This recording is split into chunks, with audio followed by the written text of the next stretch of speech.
call our work session to order. I know we have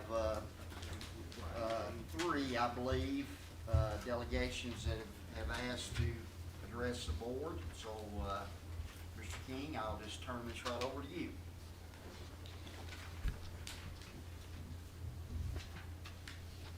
Good afternoon. Thank you for your interest in addressing the Hamilton County Board of Education. During your presentation, please address the board as a whole, not individual board members or administrators. Also, please do not present complaints or concerns you have about an individual employee of the school system. If you wish to voice these complaints and concerns, you should contact central office and ask for a meeting with the superintendent, since the superintendent is responsible for individual employees. Please limit your remarks to 5 minutes, and Ms. Ford will be running the clock, or Mr. Doremus will be running the clock, and we'll let you know when you have 1 minute left. And our first speaker is Rebecca Day.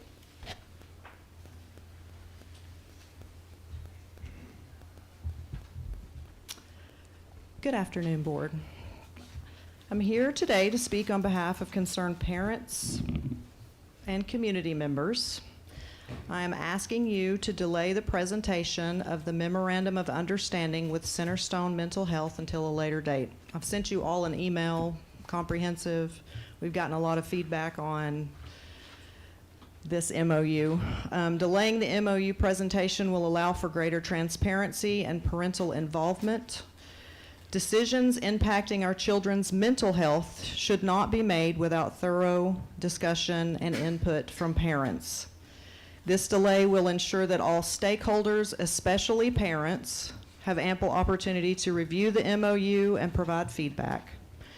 The current compensation arrangement with Centerstone results in taxpayers effectively paying twice for the same services. This needs careful scrutiny and clear justification before moving forward. Delaying the MOU will provide time to examine the financial implications thoroughly. Since 2012, Centerstone has been involved in Hamilton County schools, yet there is little evidence of significant improvement in student outcomes. A delay would allow for a comprehensive review of Centerstone's impact over the past 12 years, and whether continuing this partnership is truly beneficial for our students. Our schools should prioritize academics and leave mental health decisions to parents. The introduction of Centerstone services diverts attention and resources away from our primary mission, education. The board must refocus on improving academic outcomes. I'm talking to the board, I'm not talking to these admins. Like, y'all are elected because of an education. The parents are electing you because of outcomes. They're not electing you to provide mental health services. I know there's some social workers on this board. That's your individual job. Parents do not want Hamilton County school system to manage the mental health care of their children. They just don't. In the U.S., 1 in 12 children under 18 are on medications for ADD, ADHD, autism, ASD, or behavioral emotional difficulties, including 1.2% of preschoolers and 12.9% of 12 through 17-year-olds. Does this board know how many Hamilton County school children are currently on these type of drugs? And how is this being tracked?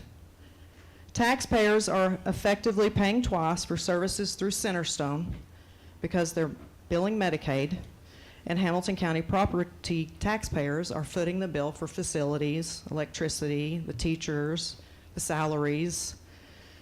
You're opening the door wide open for these people to come in to taxpayer-funded buildings and get clients. Centerstone's questionable partnerships and quota-based systems call for a thorough reevaluation. The excessive labeling of children must stop. Members of the board, if you approve this MOU, you are failing in your duty to prioritize the academic and overall well-being of our students.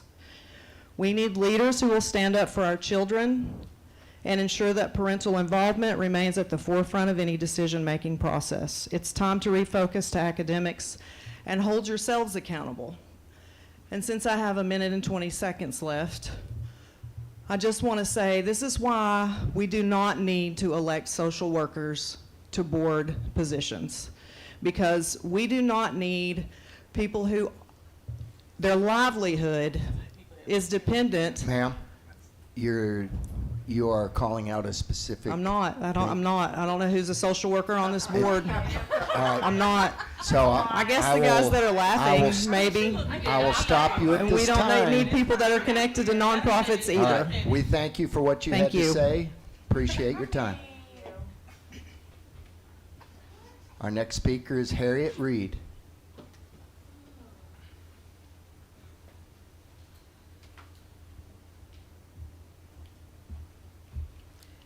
Good afternoon, and I would like to speak on the MOU for the mental health that you are considering for this session. I have a number of objections. A lot of objections were shared already, but I just would like to repeat them. My first being that the new board should really be the ones to decide it.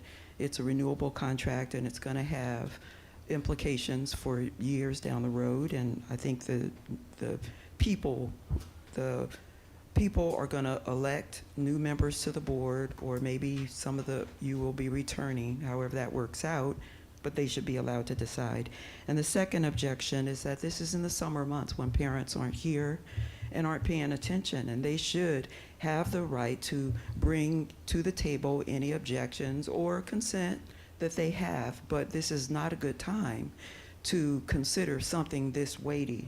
My third objection is that you've done such a poor job of educating our kids until it seems to me a little odd to be taking on additional responsibilities when we had half of third graders last year who couldn't make it out of third grade, couldn't read. So this is yes, that was true. They had many third graders. They had to either take a test or go to summer school or do something. And there is something very wrong when you have a large portion of your students who can't read, write, and compute at grade level. You should be focused like a laser beam on that and that only. Also, my fourth objection is that this is a slippery slope that's going to lead to a lot of other things. As some of you know, I was previously living in California a couple years ago. That's where I was raised, not born. But I can tell you that this is starting to look a lot like California, and it's really not a compliment. A lot of people are leaving California for the very things that you're voting in. And I can tell you that for my fifth objection, you're overstepping boundaries, that parents have a right to decide when and if their children are receiving counseling of any kind. Everyone has different values as to what kind of counselor they want their child to see, when they want their child to see a counselor. And I have no objections to the school making referrals. In fact, I think that is what their role is, to make referrals to parents and say, you know, this is what we think, and let parents be the judge of who, when, and what they want their kids to do regarding mental health in any cases. And if it's so serious that the parents don't listen, or the parents don't want to hear what you have to say, then maybe there's some other step that could be taken at that point. But it's not the school. The school is not the parent. The school is actually there to educate, period. And once you do that well, have 90% of the kids coming out of high school being able to read, write, and compute at grade level, and then maybe think about adding something. But I'd like to just read a little bit about what they've done in California regarding consent.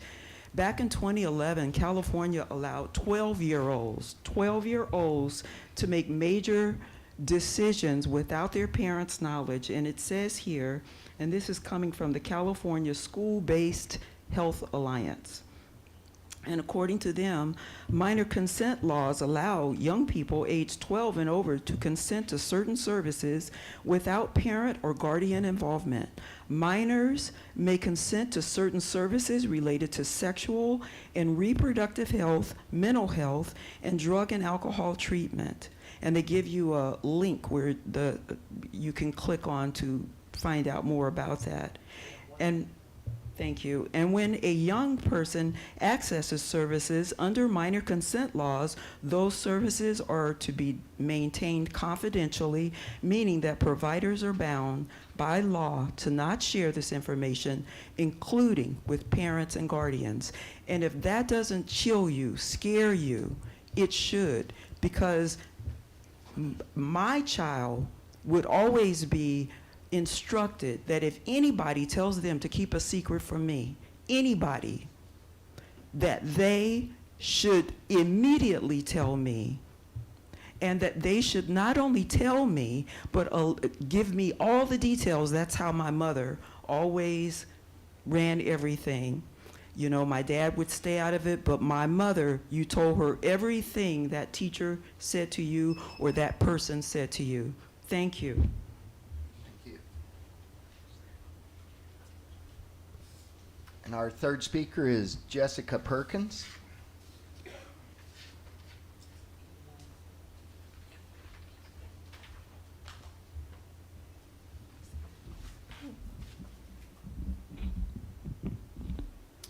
Good evening, members of the school board.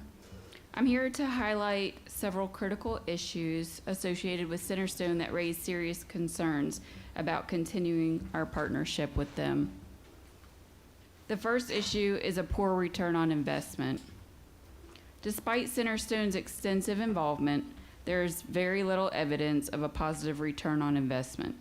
Their financial records available online and their Form 990 from 2023 show a minimal net income of just over $1 million against expenses of nearly $122 million. This raises questions about the efficiency and effectiveness of their services. The second issue is regarding a quota-based system. Centerstone operates on a quota-based system, treating students as clients to meet production targets. This approach can lead to rushed, superficial care rather than the comprehensive, personalized support our students need. It also raises ethical concerns about the true motivations behind their services, just as we wouldn't want or expect teachers to enhance academic progress where it wasn't merited. The third issue is employee complaints. Numerous complaints from former employees on platforms like Glassdoor and Indeed highlight issues such as unattainable quotas, lack of support, and condescending attitudes from therapists. These complaints suggest a toxic work environment that could negatively impact the quality of care provided to our students. The fourth issue is content. As a parent, it is not only my right, but my responsibility to care for my children. That means I get to choose which healthcare services my child receives. After reading through Centerstone's website, I would not want my child to receive any of their services. I would choose a different option, an option that aligned with my core family values. I have personally had issues with Hamilton County actually opting my child out of online surveys. So even in an opt-out option, if an opt-out option were available, I have very little confidence in the schools with honoring parental choice. Considering these significant issues, it is clear that Centerstone may not be the best partner for addressing the mental health needs of our students. We must prioritize the well-being of our students and ensure that any external support truly adds value. Thank you. Could I ask you a question real quick?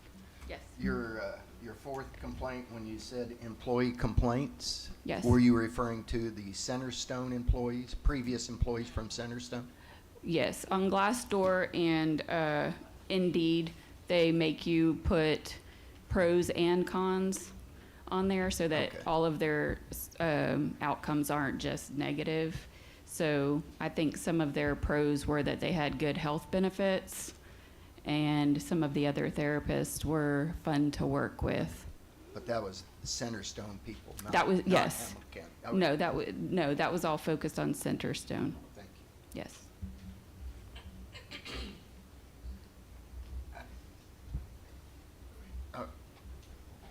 So, Dr. Robertson, first of all, this is a free service to students. Something that, and I understand, I don't know if people understand that we have to go into these things during our budget signing time so that we can get our budget settled, and this is part of our budget. But a couple of the complaints I was hoping you could address, and the second lady didn't say that we were keeping secrets, but if a student is asked to meet with Centerstone, or I don't actually know how that works, but a parent will be notified if Centerstone is involved in a counseling session with the student, correct?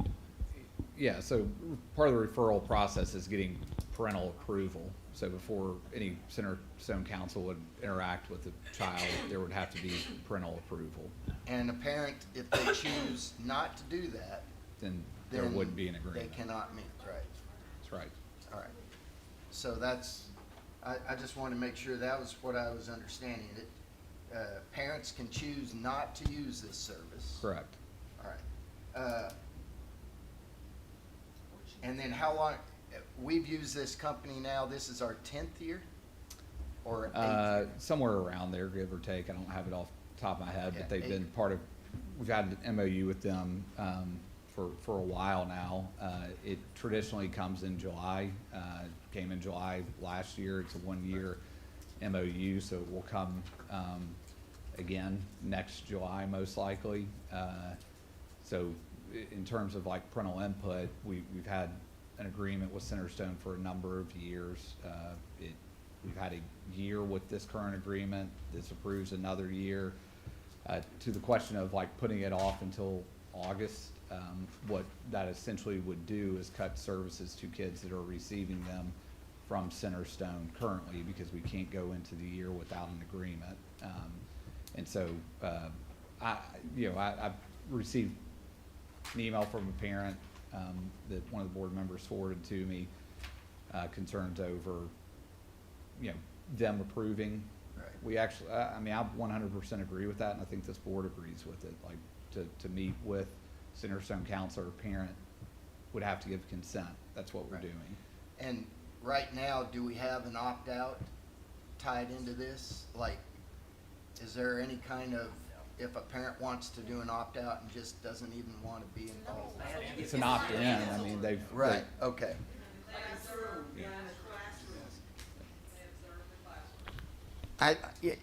Dr. Robertson, I think maybe the concern is, and I have the same concern, and I've mentioned to you a little bit, is my kids are in history class, and this therapist wants to come observe Johnny that's in that same history class. And I don't want that therapist in my classroom with my kids. Yeah, so what I would say to that is, number one, we have a lot of our employees that are going into classrooms for observations, whether it's for, I'm not sure if we're taking questions from the crowd. So what I would say is there are a number of our employees and partners that go into classrooms. The thing that I would say about that is anyone that is a partner with us or an employee of us goes through a full background check. I would equate what a counselor for Centerstone would be doing for an observation is similar to what one of our exceptional ed, case managers would be doing for a student with disabilities. You're going in to observe that student in a setting that you're not going to see in a counseling setting, to see if there are things that are triggering the student, if there are behaviors that you're not seeing in the counseling setting that you're seeing in the classroom setting, but they're not interacting with any other student. They're simply there as an observer to see that student in a classroom setting. Okay. You referenced if we put this off and get more community feedback, that kids that are currently receiving services, then those services would cease.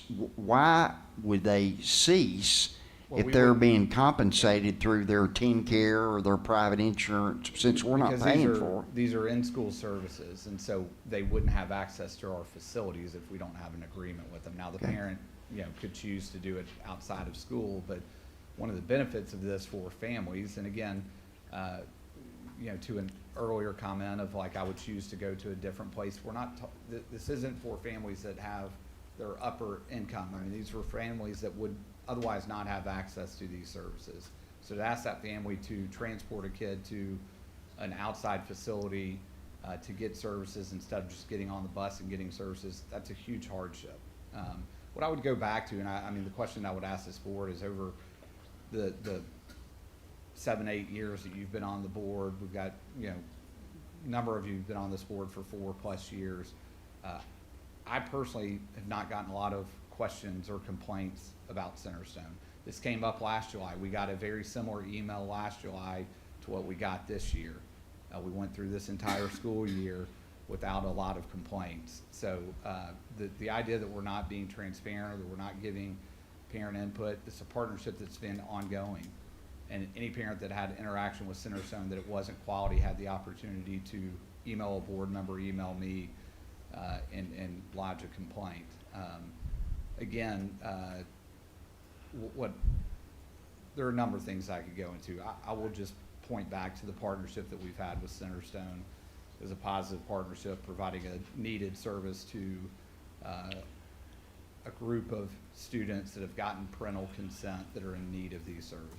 Do we, I hear you saying we've been working with them for 8-10 years now.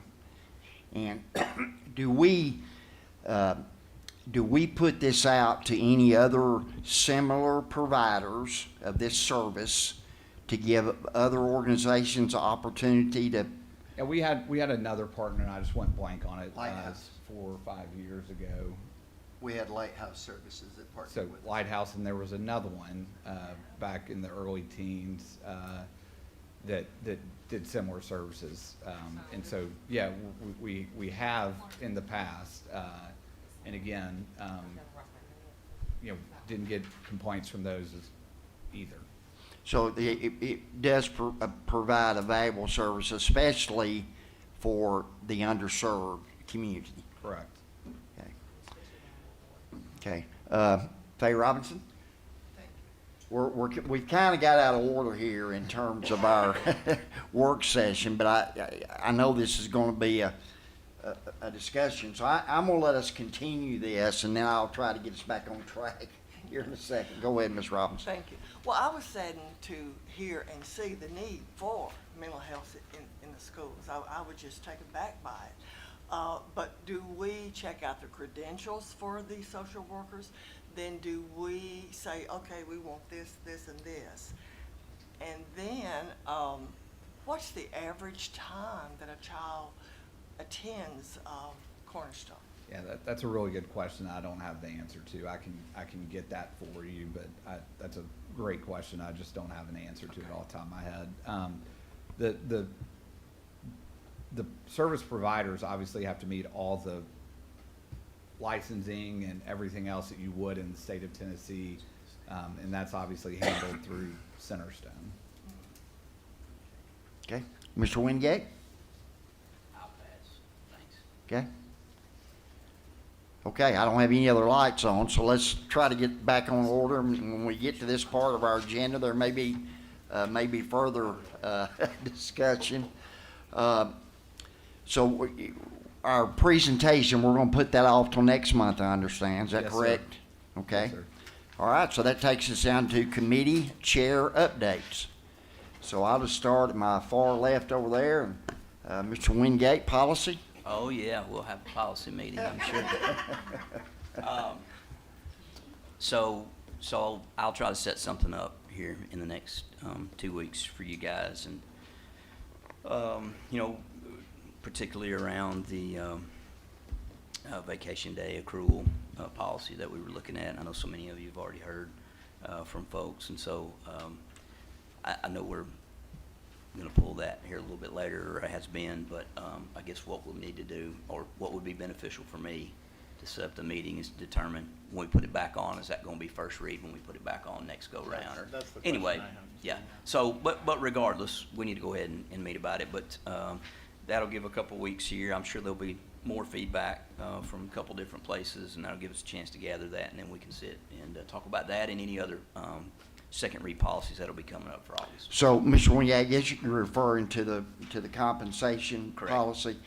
Vacation policy. I think that we can, correct me if I'm wrong, Mary, but I think that we can, the committee, we can meet and develop that policy, and then it can become a second read, isn't that correct? It can come a first and final read. Mary, I don't know if you, Yes, yeah. Okay, I think, but it's a good question that either the board should decide here or in that committee meeting decide, or is it in August, is it first and final, or is it a first Yeah, read? I think that'd be great to the talk reason I about. bring that up, Mr. Wingate, excuse me for interrupting, but, you know, several are rolling off for various reasons, and there's a lot of experience and wisdom, particularly related to that topic. So I would really like to see that happen, so we be able to vote on that at our next meeting. And so I guess I'm thinking out loud here in terms of a time frame, and that's why I mentioned if we have a policy committee and we, you know, agree to what that policy is going to say, then we could have a second read or a final read at that August meeting and then vote on it. Correct me if I'm wrong. I'm gonna be there, Joe. That's right. I got all the wisdom you need. I'm next in line. It's over. You're right.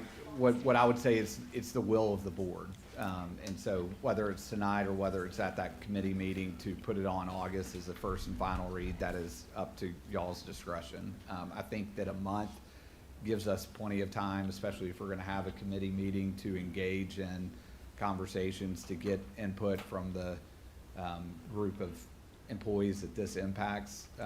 And you know, again, it's the will of the board. Okay. Yep. Is that okay? Sounds good. I just know I just know employee voice is important, and they feel like it's important, and so I want to give them the opportunity to, they're going to wrap their heads around it too, so I want to hear what they have to say. Okay. Okay. Mr. Perez? Yeah, so from my perspective, and I got a lot of questions last night, a lot. My thought was we're gonna go, like, I told everybody to calm down. This is first read. Nothing's being voted on. We will discuss it. We will then have I already assumed we were gonna have a policy committee meeting about this, and then we would vote. I actually am more concerned if we don't have first, I guess it doesn't make a difference if it's second and final, but at the end of the day, I just want to make sure that there is enough time to really get it. And that's where I'm, unlike you, not feeling rushed. I don't know if there's a rush to this before the school year begins, if that's necessary or what that is. Because I do think we're going to flip about 50% of the board no matter what. And I'm curious if this is a discussion that the new board needs to step into and be a part of. So. I mean, again, that's the will of the board. What I would say is we've got time that we can put out to, it's roughly, I think, just over 600 employees that this impacts. We could put, you know, a quick survey out to them. The two things that I'm hearing are, number one, clarifying that there is a grandfathering clause, meaning that if you're sitting at 1,500 hours, that you get don't that lose it. paid out. And then the second one was just the big drop from 1,680 to 330 was kind of caught people off guard. And so what we could do is put a survey, and if we did, I would want to put those two things, you know, questions about those two things, then maybe open-ended of what are the other concerns with adopting it. What I will say to this board, just so that we're clear, this is a big liability for us. Like having this type of benefit from a budget standpoint is a big liability. And again, it's impacting our 12-month employees. And just so we're understanding what that means, it's, you know, of course it's principals, which you've heard from, but it's also our maintenance workers, right? Which is what I would say is my bigger concern, especially in the summer months. If they're taking all their vacation, that's our busiest time of year in the maintenance department. And so it impacts more than just principals, more than just 12-month, what you would consider 12-month administrators. It's all 12-month employees. Dr. Robertson, when you say big liability, what's big? I mean, it's pushing close to $10 million. Okay. So, Mr. Wingate, I'm sure you'll help us move that forward. Okay. Mr. Connor, legislative update. Thank you, Chair. So everyone has in their inbox my legislative report that I compiled. During our voting meeting, I'm going to make a motion to include that in the agenda so the general public has access to it and can review what I saw as important for us to note. It also talks a little bit about Scott and Mary's report that they put together, class, and different other entities. So during our voting session, I'll make a motion to include that so the general public can see it as well. Okay. Okay. Thank you for your work there. Mr. Perez, Finance. It is my understanding that we voted for a budget. That's the Finance Committee's update. That's the best we can get. We move forward. Okay. Ms. Jones. No update? Okay. Is that everybody? Okay, let's look at the agenda. I didn't miss anybody, did I? No, I don't think so. Okay, looks pretty standard there.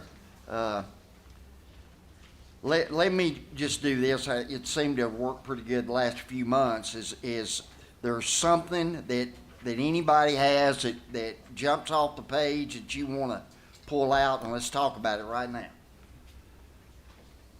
Anybody? Ms. Robinson, Faye Robinson? Yes, the reinstatement of tenure, I was just wondering, is it people coming back to us, or were they? It could be that. Dr. Brown's here. It's people that maybe left the system and came back. It's maybe people that took a time off from teaching and are coming back to us. They successfully completed a 2-year probationary period, and each of I think it's 9. Yeah.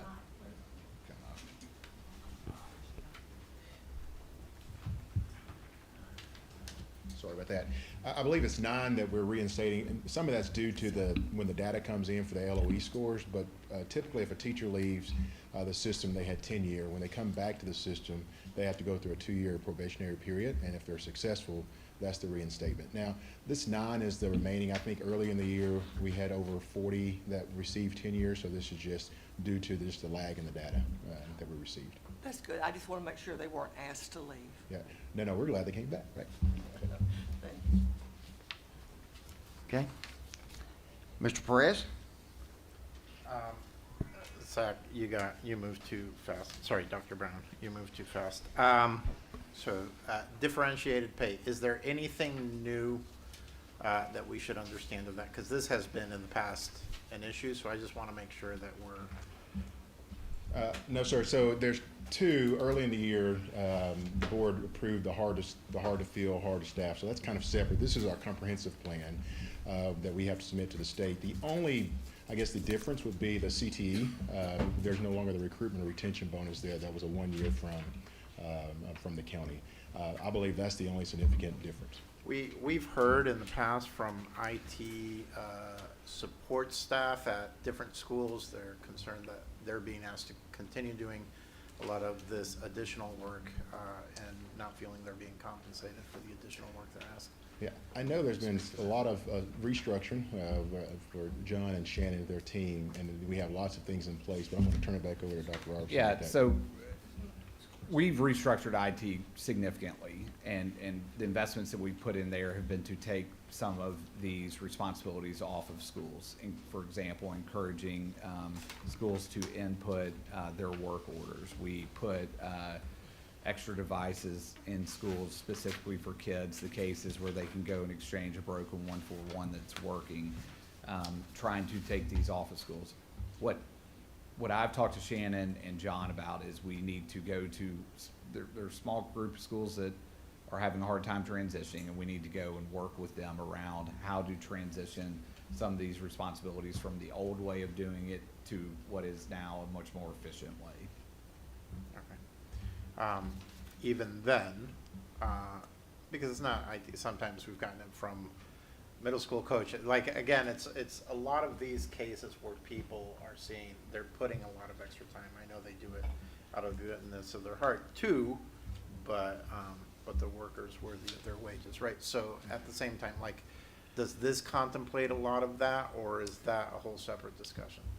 I believe it's a separate discussion because as Dr. Robertson alluded to, I think we've added to the IT team to have, IT techs to, govern over some schools. So but it's worth noting that it's something we need to dig in and make sure that we understand. I would say from an employee relations standpoint, the idea for certified teachers is really, it's about how much do we put on them, right? And so I think the bigger question is, how do we continue to not add to their plate, right? Their first and foremost thing they need to be teaching. And so I think that was the intent going forward, was one additional duty. And so what was this requiring teachers to do was stay after school or work through their planning. And so we're really trying to remove, I think the thought was remove that responsibility altogether, not because they're not doing a great job, but to give them time to focus on what matters most, and that's the teaching. But if they're still assuming some of those duties, I think that's something we need to Well, look into. that's the concern. At the end of the day is making sure that we're listening. Yes, sir. Because if they are doubling down, then they should be recognized for their additional work as well. But thank you. Okay, that's helpful. Stay right there, Dr. Brown. I'm confident we're gonna need you here. Mr. Roan? Thank you, Mr. Chair. I have several items. One of them was differentiated pay. But the first question I have is on 6E. It's the end-of-year bullying report. In the past, I know 2 years ago, we received a document that showed the bullying report by type of incident for the entire school district from 2015-16 to 21-22. We've also last year received one that was a report for all schools in the district. Why are we not receiving those? This bullying report has what you said, the first part of it. It doesn't have the school by school. When we spoke that we got to work on that and get it to you. We typically don't put school by school in this report, but we will compile that and make sure you get your schools. Okay. But it's got to break down from, obviously, not back to the first year you said, because we've moved up a year, but it goes all the way back to 1920. And then the rows show the type of incident that it was. You meant school year 2019 to 2020, right? What did I say? 1920. Well, I mean, I know. 1920. I was just Yeah. just Sorry. clarified. Yes. Also under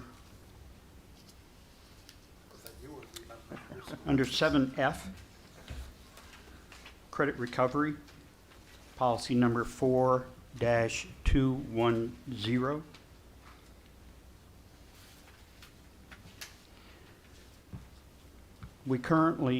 There are two options offered by the state in terms of making up courses. One is credit recovery, the other is credit accrual. I would like this board to discuss moving to credit accrual for students who are doing Edgenuity. So to clarify the difference for the board between the two of them, and Mr. Keene actually probably knows more about this than I do, but credit accrual is you're taking an entire new course, like you've never been enrolled Right. in Algebra 1, and you need the Algebra 1 credits, you take entirety of Algebra 1. Credit recovery, and this ties into conversation that I think maybe have next month about the new grading law, TCA, about the grade of 50. So credit recovery is for a student that says maybe they took Algebra 1 and did not pass it, but they made above a 50. So a student that made a 55. And then, you know, that student could have made a 90 the first quarter, a 90 the second quarter, 25 the third quarter, and an 80 the fourth quarter. So what credit recovery gives us the flexibility to do, and the teachers the flexibility to do, is to take that student, and instead of them taking the entirety of Algebra 1, they would take third quarter Algebra 1. And so there's a big difference between the two. There are some guardrails around credit recovery, where credit accrual, again, is just a student that's never taken a course. Mr. Keen, I don't know if you would add anything to that. Yeah, in 2007, 2008, the state of Tennessee adopted credit accrual. And they gave a choice of actually 3 different online programs. The county chose Novanet. I don't know if you remember that way back then. But that was it was out there mainly for rural schools or schools that did not have the staff capabilities to teach everything that students needed that other schools were getting. So they allowed online credit. We even at one point had, we received, I forget what that thing was called, but Zoom before there was Zoom. yeah, Zoom before there was Zoom. It was a conferencing machine that at the adult high school, we had students that were taking pre-calculus from a teacher from Hickson High School because it worked out on their schedule. We had students taking a physics class from a Central High School teacher. So they could sit in the class and take those, and that was the next step of credit accrual, one of the other things. But it eventually morphed into pretty much just virtual classes. And yes, the credit recovery means they've taken it and failed it. Credit accrual means they haven't taken it. And to point out for the board, I can't remember, Mr. Graham, if that email went to the entire board or just to me, but there's a change in Tennessee Code annotated that there specifically states that you can't put a minimum grade, right? And so we'll make adjustments there. I mean, our goal and intent all along is to make sure that kids are learning the content they're supposed to be learning and understanding the standard. And so we will, as our policy states, follow state law and make adjustments there as needed. Anything else, Mr. As Ryan? I understand credit recovery, the difference between credit recovery and credit renewal is accrual Okay. is that under credit recovery, students don't have, on any unit, say there are 6 units in a semester course. And the theory is that they may have mastered, as you said, 2 or 3, maybe even 4 of the units, and therefore, why make them do the whole thing? That's great in theory. But credit recovery allows students to do a minimal amount of work and then test out of a unit. And I hope this is not happening in Hamilton County, but as it did in Anderson County, it cost a principal, 2 teachers, and a coach their job. Yep. Because they went in and changed 1,600 grades. Yep. So I'm concerned about standardization across the entire district with those individuals given the responsibility of monitoring credit recovery, because those individuals can adjust the students' work however they want to. And I don't think there's any standard that's being followed from school to school. Yeah, I would agree with what you're saying, that yes, it can be adjusted. I would disagree with saying that there's not a standard. The standard is the platform that we're using and the standards that are under each module, right? To your point of a different system that had a controversy around it, there's no way for us to safeguard unless we just cut access to only one person that could do it, and that's just not efficient. What I would argue is that we have professionals in all of these settings that have a professional responsibility to and have to abide by the teacher code of conduct, which would prevent them from doing something unethical like that. And if it happens, we saw what happened in another county with people losing their jobs. Well, here's my issue is if you have a course, and it's a 2-semester course, and the student fails the first semester, they are not eligible until they take, for Edgenuity, until they take and pass the second quarter, which means if that happens in any school year, that it will be from December to August before they go back to the same material. And I would like to question whether the student can still master those concepts without showing adequate work on them. At least a minimal amount of work in every unit, and students not be able to just test out. Yeah, no. Because that's a long period. Yeah, and we have other things. I mean, to your point, that's a really good point, and one that is considered at schools. I mean, there is some variation of how this is handled, but at Red Bank we wouldn't have waited till the very end. I think Mr. Keene would have done the same thing, as we would have been doing things to remediate before we got to the point at the end of taking the grade repair, so that we're not, say it's the first quarter modules that need to be retaken. It's not like we're going to wait till the end of the year and then go back. Throughout time, we're going to be going and kind of filling in the gaps that we saw, so that when we get to the credit recovery, the student is prepared to show mastery in those standards. Well, I would like the policy committee to take a look at this and have a report on exactly how Edgenuity works, to see it in action. And I would recommend that we consider putting some minimal amounts of work, whether they mastered this before or not, in a course that they failed. They might not take this course again for 2 or 3 years. They may have failed as a sophomore, and now they're in their senior year and they have to make up the course. That's 2 years. I as a teacher, I wouldn't be able to guarantee that that student has mastery after a 2-year period. Well, they would have to finish the modules and test out of those modules, so that is what would show, the mastery, even if All it was I'm 2 asking years. for is some sort, that we have some minimal standards as a See- refresher before they can test out.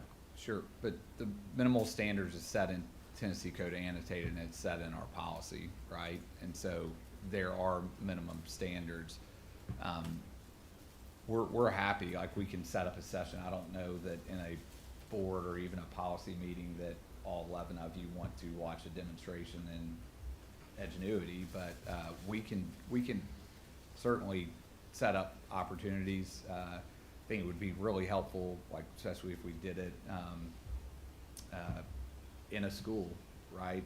Maybe we go to Opportunity High, or maybe we go to Eastridge. one of your schools, and we can certainly see how it acts.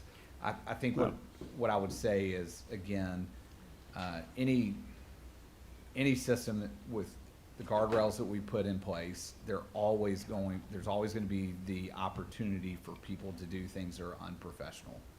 I tend to believe that our employees are professional, especially when their job's on the line, that they're going to make the right decisions. Well, I've been there. I've not let kids, you start remediating them during the course, during the semester, during the quarter. And that's what I want to see, but I am concerned. I would be overjoyed to get the numbers from the last school year of 10th, 11th, and 12th graders who made up courses through credit recovery, and to start that as an annual report. So let's put that aside, something that we can talk further on, if that would be okay, Dr. Robinson. And then policy 5.310, vacations and holidays. I've seen we have before us the new policy. Mr. Groen, you know we've tabled that, right? I'm sorry, what? We tabled that for tonight. Okay. Dr. Robinson, is it okay if I get with you and Mrs. Moody on some word changes? See what you think? And I think at the And go committee- through Mr. Wingate? Yeah, at the committee meeting, certainly, I'm sure there are gonna be some word changes. Okay. And then the last thing is 8A. I'm hesitant to vote yes on this tonight until I'm able to see some numbers. I think you got an email last night with them. I'm pretty sure. You talking about the site numbers that we talked about Yeah. yesterday? Mhm. Yes, sir. I'm search your email. I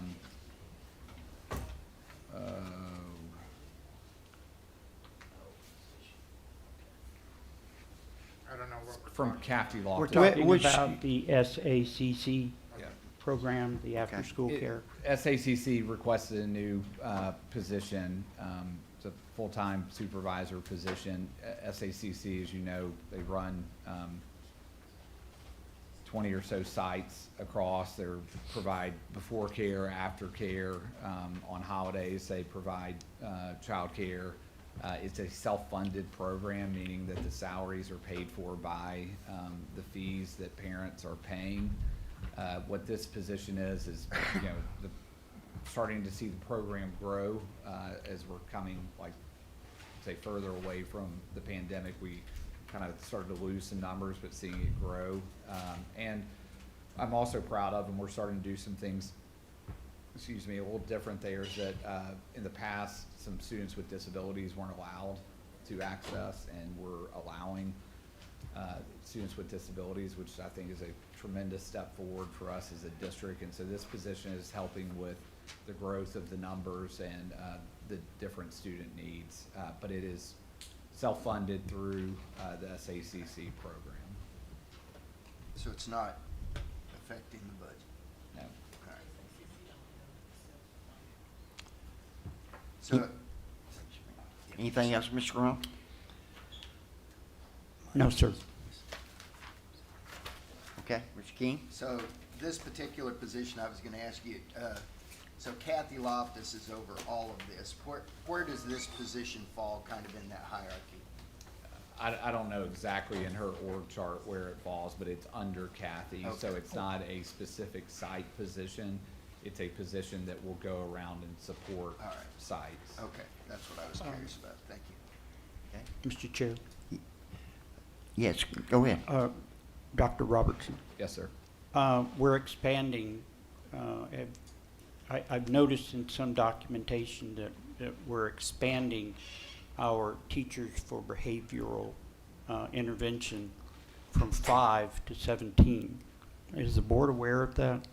Yeah, it falls under our strategic staffing model. And so again, this portion of the staffing is where we're sending the dollars right back to schools, and schools are making decisions about what their needs are. And so those positions are coming from the school-based strategic fund budgets. So Was It's part there- of that, the 500 positions that we talked about in the budget where last year that's where those positions are. So it appears that you believe that the 5, I'm assuming the 5, was a pilot program, and it was successful for keeping kids in school. I mean, it's to prevent students, for whatever reason, would be suspended and be out of school. It really keeps them in school and gives them that extra opportunity to remain in school, even if during their time in an intensive in-school suspension, they're isolated from the rest of the student body and have to earn their way back in. Is that a good interpretation of what we're doing? Yes and no. First of So all, it's I don't not a know that I good would. No, I mean there are parts of it that are. I wouldn't say that we interpreted those 5 positions as a pilot. What I would say is that our theory of action and what, again, I keep going back to about our budgets, hearing from the community is that our schools are very different and have very different needs. The theory of action around the strategic staffing was let's push the resources to the schools and allow the schools to make decisions about what their needs are. So you're seeing some that are maybe investing in a behavior assistant. You see some that are investing in our choice classes, those kind of beefed up ISSs like you called it. You're seeing others that are investing in additional teachers to be able to offer more arts or more AP classes. And so the theory of action isn't necessarily that those positions. The theory of action is the closer we are to kids, the more confident I am in our administrators to make decisions about what those kids need. And so providing them the flexibility to make those decisions is what we believe is going to be successful. To a broader perspective, I would say that our theory of action is the more kids we can keep in school, the better they are going to perform. I would say that, despite what some would say, research does point to this, is that districts that are investing in the well-being of students are outperforming academically those coming out of the pandemic that just invested in, grade recovery or gap closure. And so we are seeing, and I think the bullying report that you mentioned earlier, you saw the year after the pandemic, those numbers skyrocketed.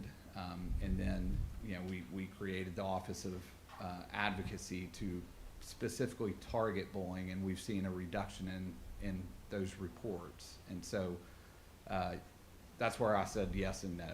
Like, theory of action wasn't exactly what you're saying, but yes, if you're asking me, do I believe that investing in the well-being of kids is going to improve outcomes? 100%.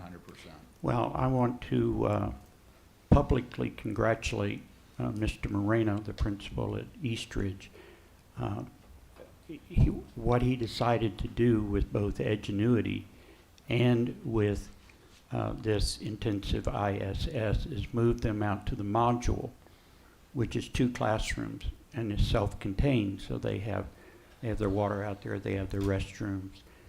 And I think that was a great decision, however he came up with it, and whoever was advising him on his staff. So I know that there are teachers there that think this is very promising.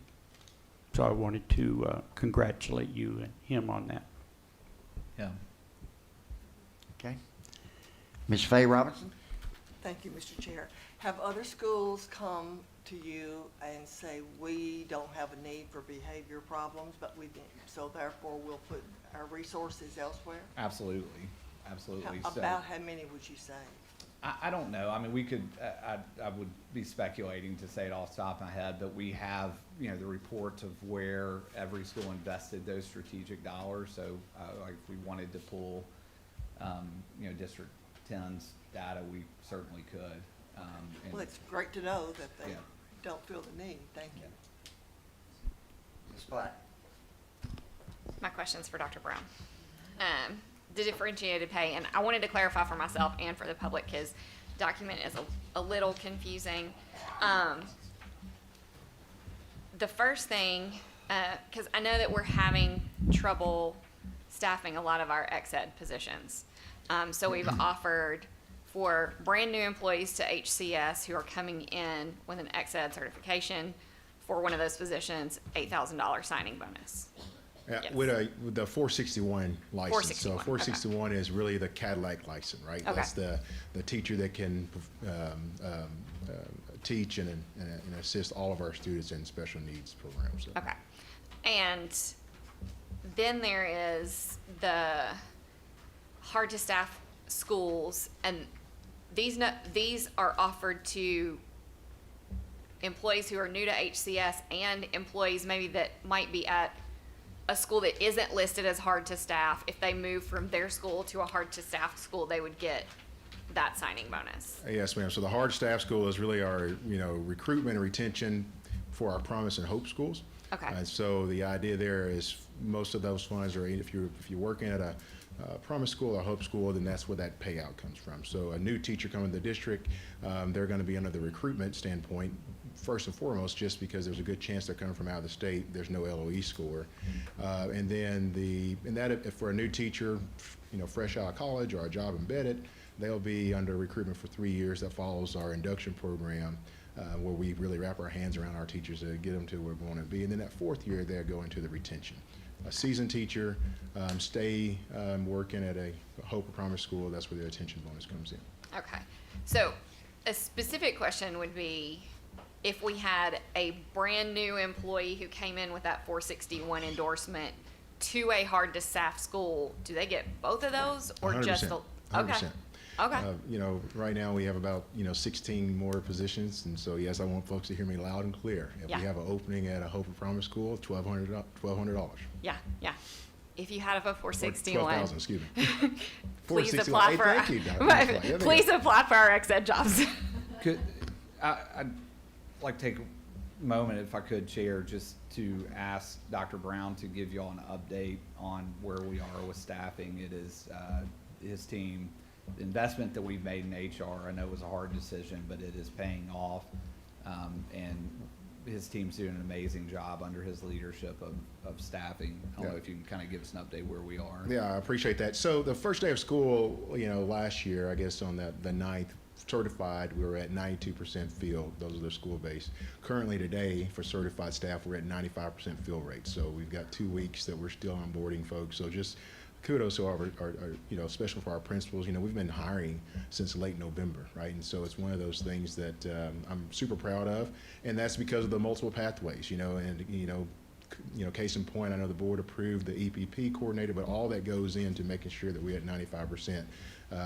Part of the board approved amending the TFA, again, those 20 candidates, that helps get to that 95%. And then on top of that, I would say, when we think about, I would even mention our funding model for classified. I know we've continued to increase and improve, but we're at 90% fill for our classified staff. So love to be at 100%, but I'm tickled to death to be at 95% for our certified and 90% for our classified.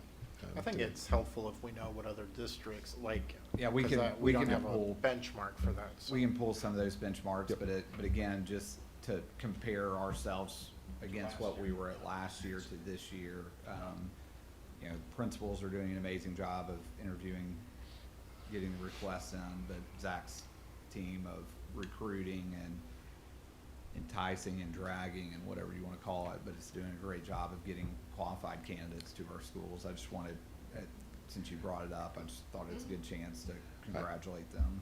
I also like to add, just for you think about, I know we'll talk about every employee value next month, but teaching is it's a hard job, right? You gotta be in it for the right reason, but it's a rewarding job. I will say I almost have our numbers, but right now it looks like, even just the work when I think about retention, that even our resignation numbers I think we're down by 10% over last year. So that's what you want. You want that number to go down, and I think that helps with our 95%, right? As that retention rate increases, then you're doing less hiring. So just wanted to throw that out as well, that we want to retain our great teachers here in Hamilton County. Thank you. Okay. Mr. King? I wanted to ask you, Dr. Robertson, thank you, Chair, by the way. So the supplemental money that's being given to the schools, if I'm, and I might be wrong, that's why I wanted to ask. Next year, when we get TISA budget money, we're getting less. Will that supplemental money, are we looking at still keeping that level, or are we looking at that as We- one of the areas we- that will? Yeah, it's a good question. So we feel like we actually need to continue to increase that. We talked this year at about 2 to 2.5% every year, and the reason is our wages increased and our cost of our benefits increased. This is kind of one of the things we learned because last year was new, but as we raise those costs, if a school decided to invest in, behavior assistant position, where that may have cost $55,000 last year, this year it's gonna cost them 68, right? And so, we're always looking to make sure that keeps up with the cost of, the benefits and, the pay raises that we go. And again, we've been really intentional about, again, we did it this year to make that happen. We did things like cut $2.4 million from central operations to make sure we can push that closer to schools. And it's, I think over the past 2 years, it's now close to 40 million that's going right back to schools. I was just curious, thank you. Okay. I have no lights right now. Anything else anybody wants to bring up? Mr. Roan? I just want clarification on the grade policy in Public Charter 1005. I've been contacted by 2 APs who are currently in the process of freshening up their student handbook. And this is going to require, if we put this off for another month, this is going to require them to go back in and rewrite.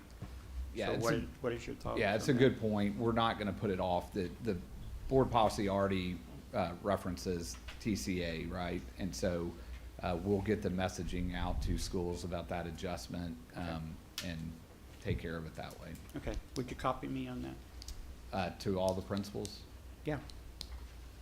how about I forward it to you? That way you're not getting, yeah. That's fine. Yeah. Yeah, that's Okay. good. Okay, anything else? Mr. Chairman, Yes. just wanted to point out the additions to the agenda, especially the last 2 items, compensation for the SACC program and the school nutrition program. 8B1 and 8C1. Mr. Chair, this is, again, where we did the flat raise last month that was approved in the budget. We said that we would bring back to you because that doesn't include SACC and school nutrition because they are self-funded.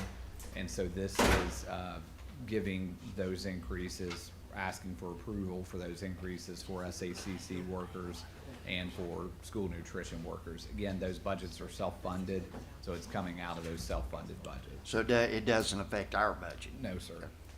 Okay. Thank you. What, Go ahead, Mr. King. what percent are we talking about that they're, We just echoed the 1750. okay, all right. Okay, good. Okay, seeing no more lights, I'm gonna close our work session. We'll take about looks like maybe 15 minutes or so and try to get started promptly at 6 with our monthly board meeting. So we'll stand adjourned.